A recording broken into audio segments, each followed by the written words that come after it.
Hi అండి, అందరికీ నమస్తే. తెలుగు పంచాంగానికి స్వాగతం. ఈరోజు తేదీ మే 11 ఆదివారము. స్వస్తి శ్రీ విశ్వావసునామ సంవత్సరం ఉత్తరాయణం వసంత ఋతువు వైశాఖమాసం శుక్లపక్షం. ఇప్పుడు పంచాంగ వివరాలు చూద్దాం.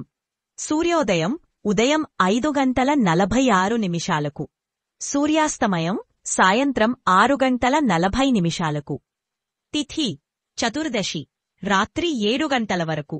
తదుపరి పౌర్ణమి ప్రారంభమవుతుంది.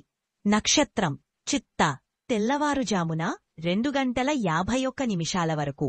తదుపరి స్వాతి నక్షత్రం ప్రారంభమవుతుంది. యోగం సిద్ధి తెల్లవారుజామున 4 వరకు. కరణం గరజి ఉదయం 6:47 వరకు. తదుపరి వనిజ రాత్రి 8 వరకు.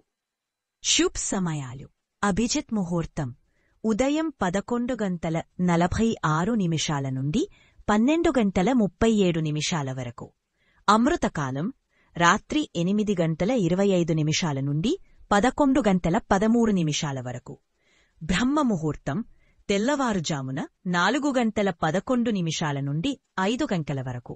అశుభ్ సమయాలు. రాహుకాలం సాయంత్రం 4:30 నుండి 6 వరకు. యమగండం మధ్యాహ్నం 12 నుండి 1:30 వరకు. గుళిక కాలం మధ్యాహ్నం 3:24 నుండి 4:09 వరకు. దుర్ముహూర్తం సాయంత్రం 4:25 నుండి 5:13 వరకు. వర్జ్యం ఉదయం 9:33 నుండి 11:21 వరకు. ఈరోజు శుభగడియలు.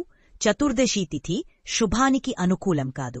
ఈరోజు విశేషాలు: కృతికా కార్తె, నరసింహ జయంతి, మాతృదినోత్సవం. మరి రేపటి పంచాంగంలో మళ్ళీ కలుద్దాం. అంతవరకు సెలవు. Thanks for watching Telugu time TV.